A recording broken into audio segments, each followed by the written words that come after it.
السلام عليكم ورحمة الله وبركاته.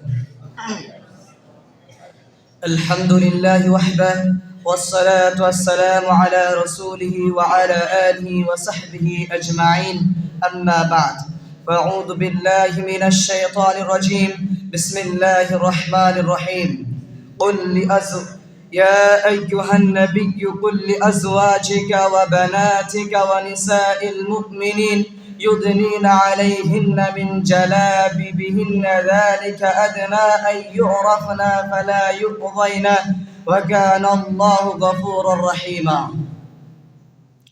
মাননীয় শিক্ষক মহাশয় ও বিচারক মণ্ডলী এবং শ্রোতাবৃন্দ, আজকের এই বাৎসরিক প্রতিযোগিতায় যে বিষয়বস্তুটি নিয়ে আলোচনা করতে চলেছি সেটি হচ্ছে বিবাহ অনুষ্ঠানে নারী পুরুষের অবৈধ সংমিশ্রণ। সম্মানিত উপস্থিতি, আজকাল বিবাহ অনুষ্ঠানের অবৈধ সংমিশ্রণ দেখে অবাক লাগে। একই ছায়া ছাত্রে নারী পুরুষ উভয়ে খাচ্ছে, এক টেবিলে যুবক যুবতী উভয়ে খাচ্ছে। শুধু তাই নয়, ভাবি দেবরের গায়ে হলুদ লাগিয়ে দিচ্ছে, এক গাড়িতে পাশাপাশি বসে বরযাত্রী যাচ্ছে। নারীরা যখন গীত গায় তখন ছেলেরা সেখানে যায়, ছেলেরা যখন গান বাজনা বাজায় মেয়েরা সেখানে যে নাচানাচি করে। শালীরা যখন বিবাহ অনুষ্ঠানে বোনাইকে মিষ্টি খাওয়াতে যায় সেখানে অনেক যুবক যুবতী উপস্থিত থাকে। হে যুবক যুবতী, তোমার কি লজ্জা শরম বলতে কিছু নেই? আল্লাহ সুবহানাহু ওয়া তাআলা সূরা আহজাবের 53 নম্বর আয়াতের ভিতর ইরশাদ করেছেন, ওয়া ইযা সাআলতুমুহুন্না মাতাআন, হে পুরুষ, যখন তোমরা পর নারীদের নিকট কোনো বস্তু চাইবে, ফাসআলুহুন্না মিন ওয়ারাই হিজাব, তো সরাসরি নয় বরং পর্দার আড়াল থেকে চাইবে। যালিকুম আতহারু লিকুলুবিকুম ওয়া কুলুবিহিন, এতে তাদেরও তোমাদের অন্তর পবিত্র ও পরিচ্ছন্ন থাকবে। কিন্তু বর্তমান সময়ে এতটা নির্লজ্জতা বেড়ে গেছে যে বিয়ে বাড়ি বোঝা কঠিন। এটা মুসলিমদের বাড়ি নাকি অমুসলিমদের বাড়ি? মা ও বাবার সামনে যুবতী মেয়ে বোনাইয়ের ঘাড় ধরে বিয়ে বাড়ির চেয়ারে বসে বসে ইয়ারকি ঠাট্টা করছে, তবুও না বাবা কিছু বলছে না মা কিছু বলছে। এর চাইতে বড় আর নির্লজ্জতার কাজ কি হতে পারে? এই কারণে রাসূল সাল্লাল্লাহু আলাইহি সাল্লাম আবু জার গিফারিকে বলেছেন, হে আবু জার, তুমি এমন একটা মানুষ যে তোমার মধ্যে এখনো জাহিলিয়াত আছে। হে নারী পুরুষের বাবা, আপনি কি জানেন না মুসলিমদের প্রথম বিধান হচ্ছে শিক্ষা? তারপরেও একই সাথে মিলেমিশে শিক্ষা অর্জন করতে পারে না। তারপরেও একই টেবিলে কিভাবে নারী পুরুষ আহার ও পানাহার করতে পারে? এটা কি জাহিলিয়াত নয়? এটা কি জাহিলিয়াত নয়? অথচ দেখতে পাওয়া যায় বুনাই শালীর হাত ধরে ভাবি দেবরের হাত ধরে বিবাহ অনুষ্ঠানে ঘুরছে ফিরছে।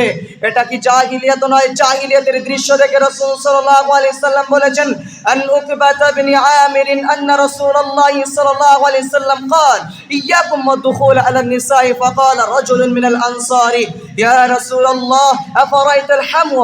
قال الحمو الموت।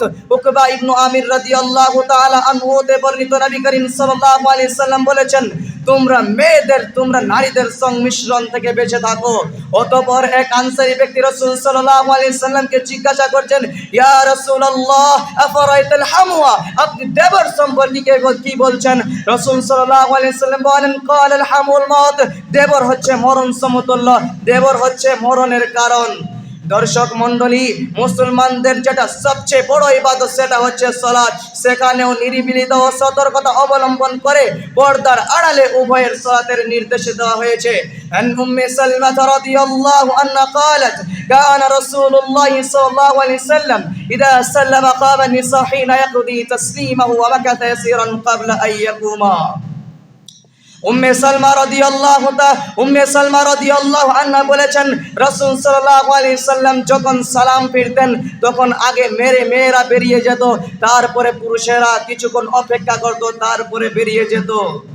সম্মানিত উপস্থিতি, পর্দার কত গুরুত্ব আল্লাহ সুবহানাহু ওয়া তাআলা পবিত্র কোরআনে কারীমের ভিতরে বলেছেন, ইয়া আইয়ুহান নাবিয়্যু কুল লিআজওয়াজিকা ওয়া বানাতিকা ওয়া নিসাইল মুমিনিন ইউদনিনা আলাইহিন্না মিন জালাবিবিহিন্না যালিকা আদনা আন ইউরাফনা ওয়া কানা আল্লাহু গফুরুর রহিমা। হে নবী সাল্লাল্লাহু আলাইহি সাল্লাম, তুমি হে নবী সাল্লাল্লাহু আলাইহি সাল্লাম, আপনি আপনার স্ত্রী ও কন্যাদের ও মুমিনদের নারীদেরকে আপনি বলে দিন তারা যেন তাদের চাদরের কিছু অংশ নিজেদের উপরে টেনে দেয়, এতে তাদের চেনা সহজতর হবে, বলে তাদেরকে উত্ত্যক্ত করা হবে না। আল্লাহ ক্ষমাশীল পরম দয়ালু, আল্লাহ ক্ষমাশীল পরম দয়ালু। কিন্তু বর্তমান সমাজে এতটাই নির্লজ্জতা বেড়ে গেছে যে বিয়ে বাড়িতে বিয়ে বাড়িতে মেয়েরা পর্দা তো দূরের কথা, এমন অবস্থায় বিবাহ অনুষ্ঠানে যাচ্ছে যে তার জন্য হাজার হাজার ছেলে গুনাহগার হচ্ছে। এই কারণে রাসূল সাল্লাল্লাহু আলাইহি ওয়াসাল্লাম বলেছেন, আমাকে যখন মেরাজে নিয়ে যাওয়া হলো, তখন আমি হযরত জিবরিল আলাইহিস সালামকে বললাম, হে জিবরিল আলাইহিস সালাম, তুমি আমাকে একটু জাহান্নামের দিকে নিয়ে চলো। হযরত জিবরিল আলাইহিস সালাম যখন আমাকে জাহান্নামের দিকে নিয়ে গেল, তখন আমি অধিকাংশ অধিবাসী মেয়েদেরকে দেখতে পেলাম। তাই পরিশেষে আমি দোয়া করছি, আল্লাহ সুবহানাহু ওয়া তাআলা তুমি এই সব বেপরদা মহিলাদেরকে তুমি হেদায়েত দাও এবং তুমি আমাদের সকলকে বিবাহ অনুষ্ঠানে অবৈধ সংমিশ্রণ থেকে দূরে রাখো। আমিন। ওয়া আখিরু দাওয়ানা আলহামদুলিল্লাহি রাব্বিল আলামিন। আসসালামু আলাইকুম ওয়া রাহমাতুল্লাহ। এর পরবর্তী প্রতিযোগী